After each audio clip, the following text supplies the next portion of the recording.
first seam in the corner.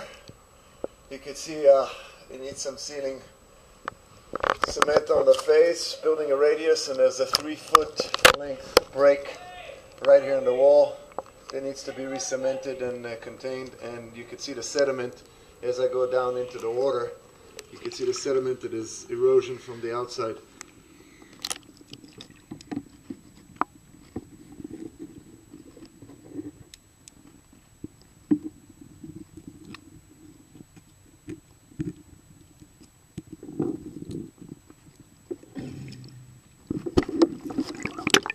I'm going to continue down the wall, show you the condition of the seam, the open seams. There's another open seam right here. It must be cemented and closed. You can see right up on the top, there's the wood structure on top of it, the wooden dock. You can see the rebar here. It's getting eaten away. It's all rusted, and it needs to be cemented completely. And it goes obviously into the water as well.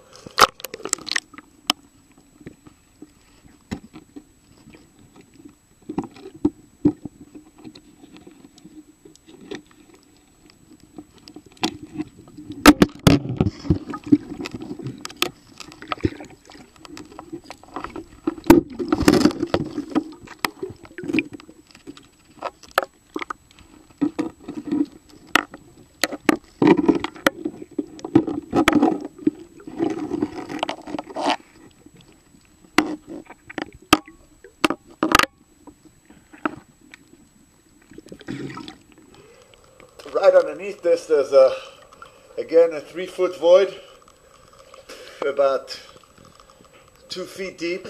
It needs to get some riprap bags inside and then contained again with concrete and resealed, because there's definitely sediment escaping from there. Continuing down the wall.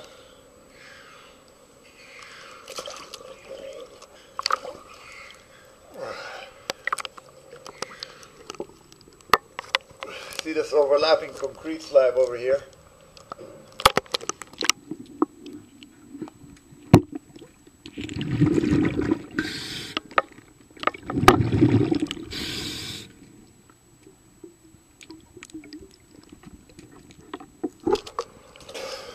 Again, this entire area on the bottom has sediment leaking from the seawall, and it's coming underneath the footer there, so it has to add riprap bags and then concrete to seal it in.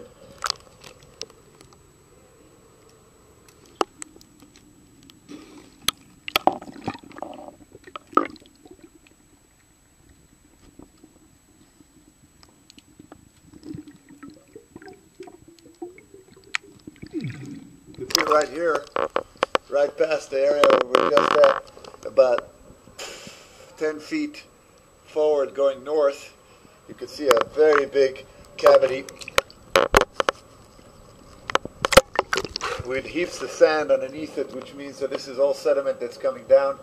You're probably going to need like 15-20 riprap bags here, and then again cement to contain it and seal it into place. It's a very big void. I'll give you a look at it now on the water.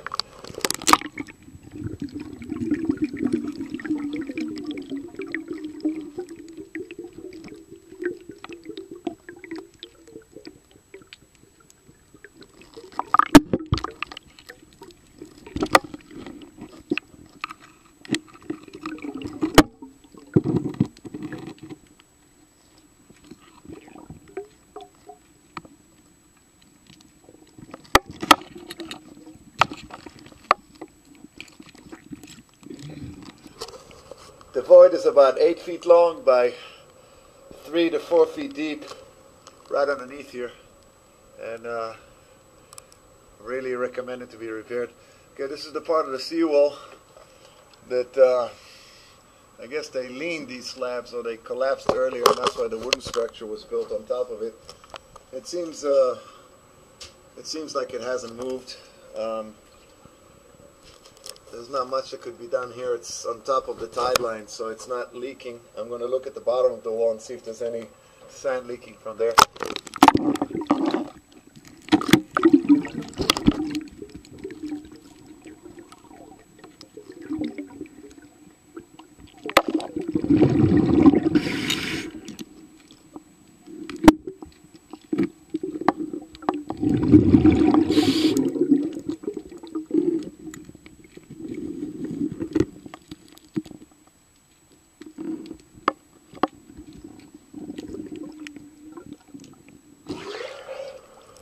there's holes in the wall here. They're not drain holes because no pipes are coming out of them. They need to be recontained because water penetrates through them and creates erosion from the bottom. Continuing down, there's a gap between the U-pile and the cement. You can see how it's leaning. This is where the broken slab is sitting right on top of it. This also has to be recontained and new radius of cement put in so it won't leak. I'm going to go to the bottom and see what condition it is underneath.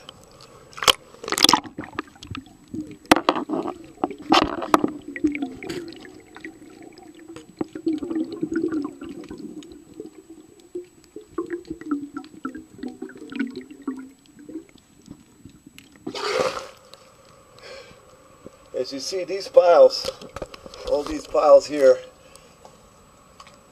they need to have cement filled right behind here because you can see how the rocks, I'm going to shine my light on it, are coming out, and so is sediment. So everything down this pile, all the way down, needs to be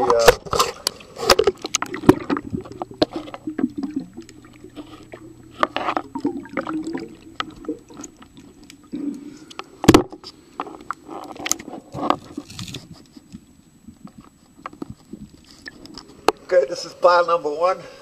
Now we have a batter pile, which is not a problem because it's sticking out. And then this is pile number 2, also open. The seam needs to be closed.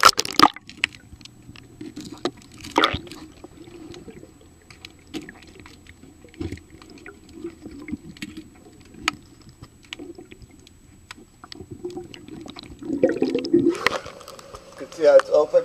And again, you can see the rocks and the sediment sticking out and the piles on the bottom. That's an indication of how the sediment is escaping. See this pile over here has got a broken edge on the top on the seam. That needs to be repaired too for future. And again, radius is made. This is pile number 3.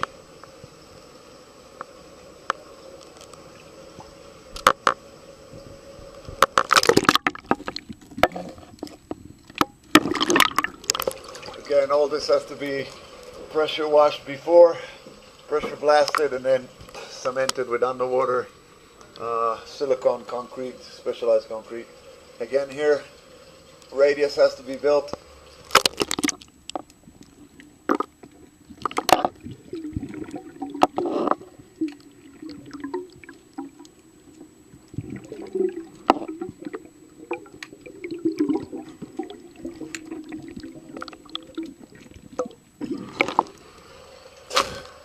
Number 4,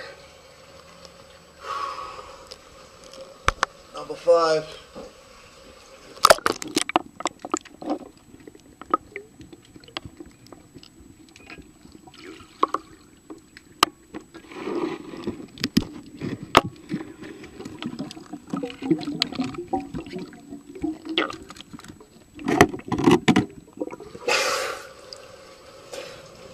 it looks like along the area here on the bottom, riffraff bags are going to have to be put on the foot of the wall. This is pile number 6.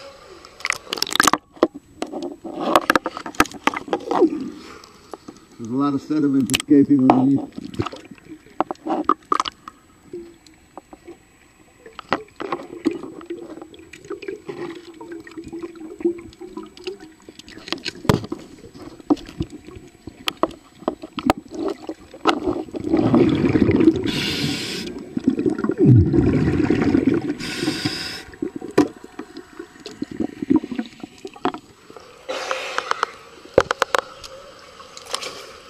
Pile number 7.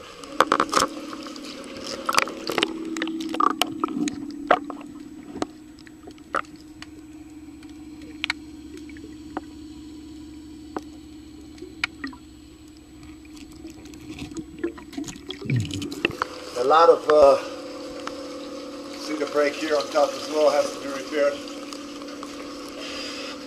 A lot of sediment coming out of the seams of these piles.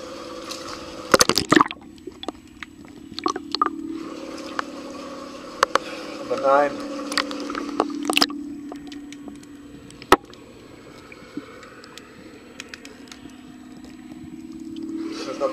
also, you can see the giant gap there is in here.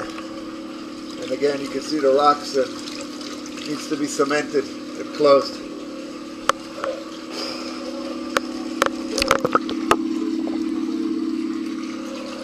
Again, other side too, smaller radius probably.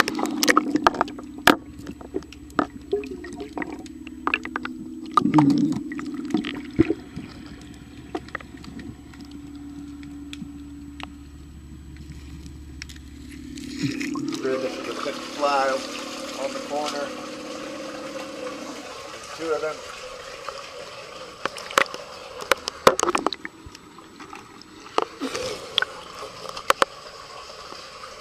Probably seen this as well. You can see all the rocks sticking out between the two piles on the corner. It has to be closed properly. And also on this side, this is 11 and this is 12.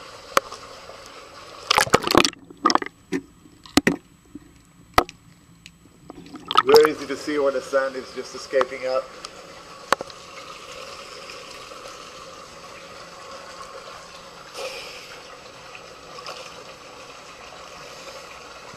This is the continuation of it. And you can see here there's no pilings and looks a little bit, there's a little bit of sediment. I need some concrete bags over there right underneath that gap. That's it. That's the entire length of the seawall on the east side, running adjacent from the gate, from the dry dock gate, all the way to almost the end of the wooden dock. This survey has been conducted by Simi Dive on February 21st, 2011.